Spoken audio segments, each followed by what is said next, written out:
No, Zeller's still there. I apologize. Zeller's still there. So, yep, gonna have to start a new file. Anyway, we're just gonna keep it going. The Charlotte team aside, I think there's still a bunch of teams in the Eastern Conference that are gonna have to compete for that 8th, 9th spot, and Charlotte's just gonna be in the mix for that. Who else should I be mentioning here? Orlando Magic, Cole Anthony. The Orlando Magic have a point guard that they can be excited about for their future. Two of them, Markelle Fultz. You know what I'm saying? So it's getting to a point where it's like, okay, now we get to see what Fultz is about. He has legitimate good health this year, and he also has a legitimate competition at the point guard spot. So it's gonna be fun. It's gonna be fun to see them two battle it out. It really is. I don't know what's going on with what's his name's production. My mind went blank. The individual who didn't kneel for the Black Lives Matter movement, and then turned around and unfortunately suffered a knee injury. It seemed like some real eerie type of stuff that you don't want to touch on if you're a spiritual type of person like myself. But I can't think of his name for whatever reason. But he is a fantastic defensive player who can play a bunch of positions. His offense was starting to come along. I want to know where he's at in his rehab, because if he's ready to go, it changes the dynamic of the Orlando Magic, in my opinion. Mo Bamba has not been available in the preseason. I think he had COVID, if I'm not mistaken, had health issues. Hopefully he's getting back to being himself. He's had a slow start to his career, broke a leg, didn't have a great rookie season, so I still think the best is yet to come from Mo Bamba. We know his skill set. He's one of the longest players in the world. He's longer than Rudy Gobert, who just made $206 million, and he can shoot unlike Rudy Gobert, so that tells you all you need to know. He just needs to get healthy, and most importantly, he needs to not be playing behind Vucevic. Why he's still on the team, I do not know. I like Vucevic's game a lot. I think he's a star in this league. But for the life of me, I can't understand why Orlando particularly believes in him the way that they do. I just don't see it. He's been their guy, and they haven't gotten out of the first round at all. They haven't even been projected to get out of the first round. And he's making all that money. I want my max player to be somebody who gets me over the hump, not somebody who can get me to the hump and then we fall off. Like, I don't want that. So I've never liked that marriage. It just never made any sense to me. Especially when they keep drafting bigs and shot blockers. He's redundant. You got him over and over again. That's neither here nor there. I think the Magic take a step back this year because of all the things that I've just said. No help, not a healthy Mo Bamba. Homeboy with the knee. Don't know where his production is. Rookie point guard. Markelle Fultz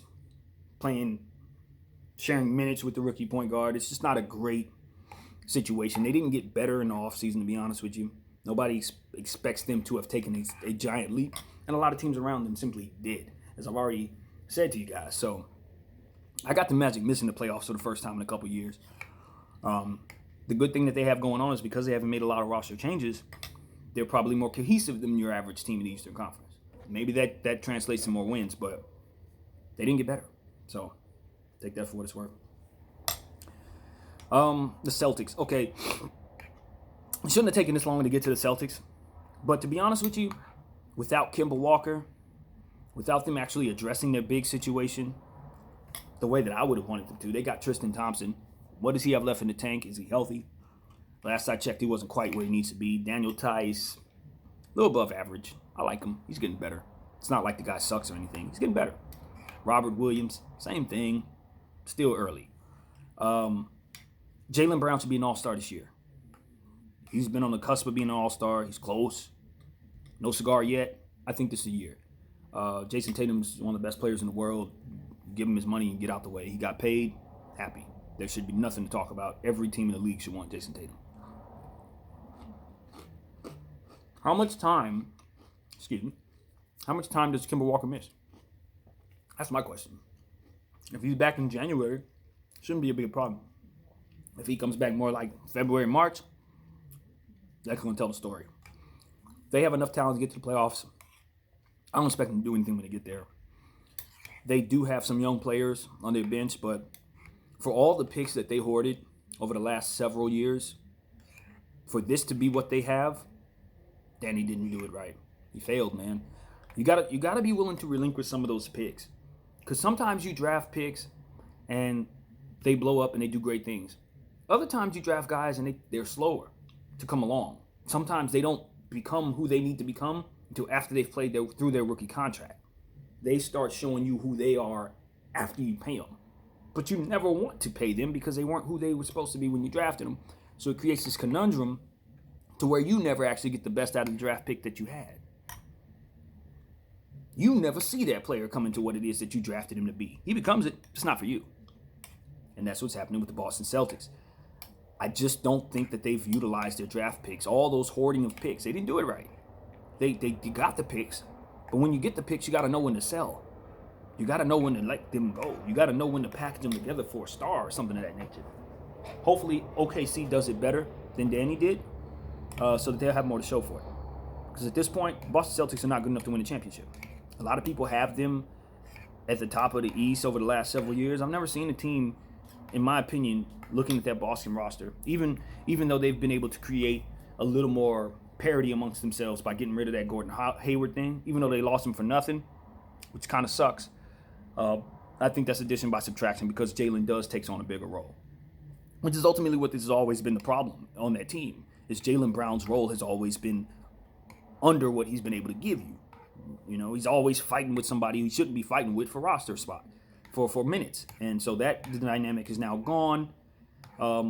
He takes on a bigger role, and I think that's a good thing for the Boston Celtics. You do lose some in depth. You do lose something in depth.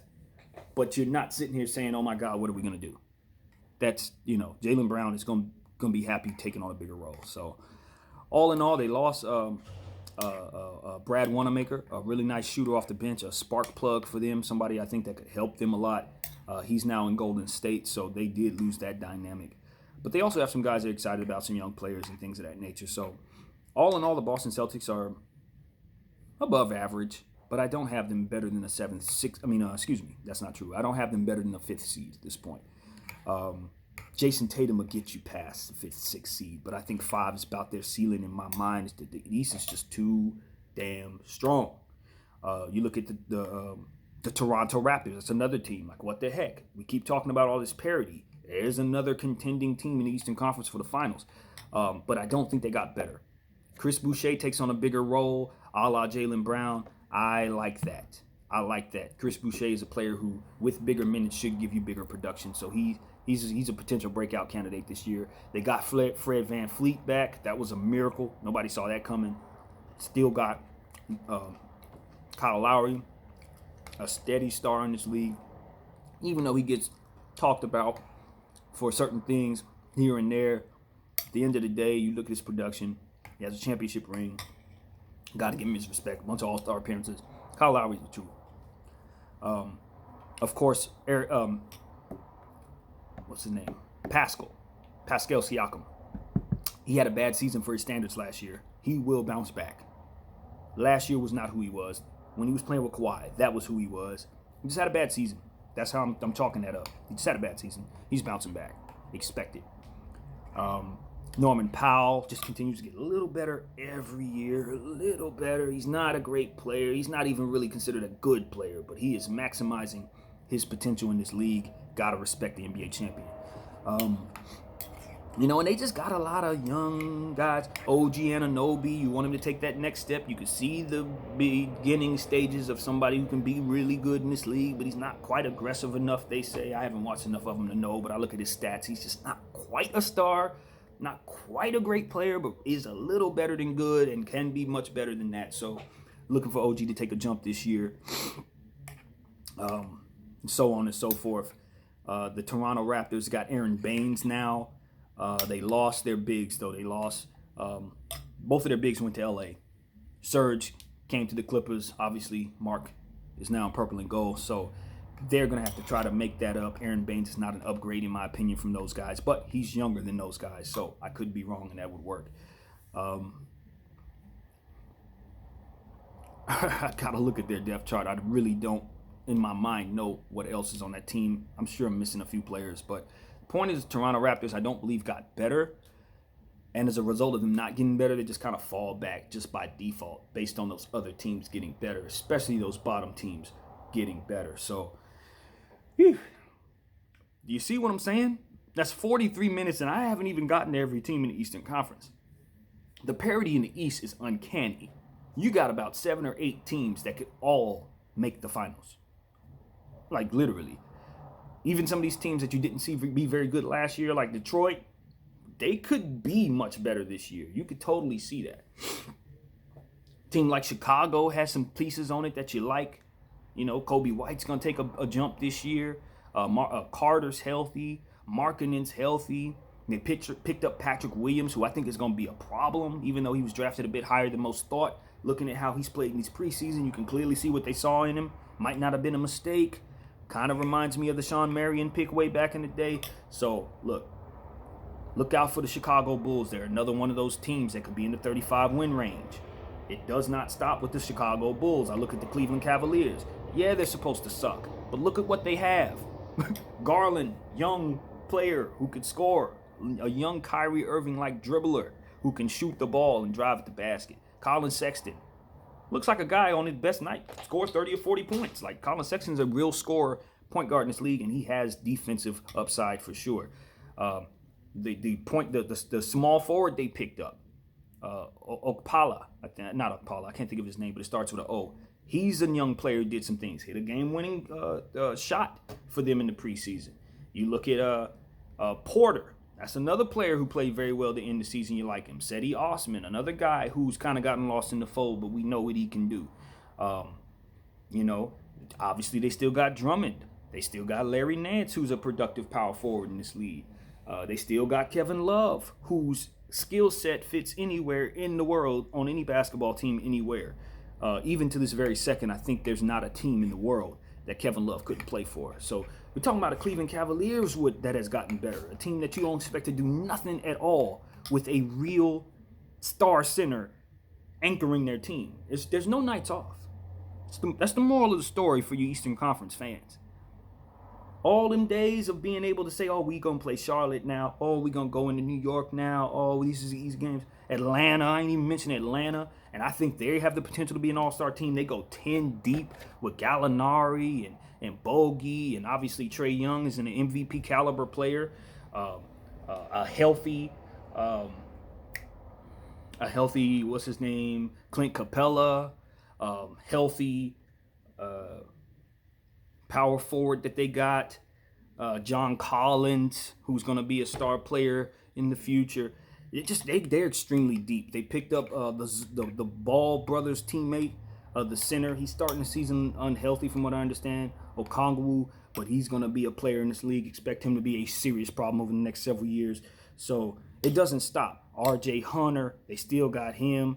Is his name RJ? I don't think it's RJ. RJ's, I might have got that wrong, but Hunter, you know who I'm talking about, in Atlanta. They still got Reddish, of whom I think his upside is still probably J.R. Smith or something a little better than that. Like, they have an extremely deep team in Atlanta. They should make the playoffs. It's another one. So it doesn't stop. It does not stop, Eastern Conference fans. It's 46 minutes of what I'm giving you here on the Eastern Conference, and I didn't get through every team.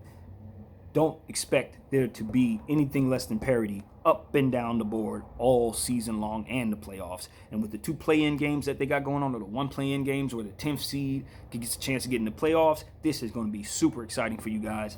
I got more to say about the East than the West, clearly. Like, it's literally that kind of season. Anyway, thank you guys for watching. This is going to be 2 videos. It splices at the 30-minute mark in the middle of a sentence. So thank you guys for watching all of this. My name is BDF44, and I'm out.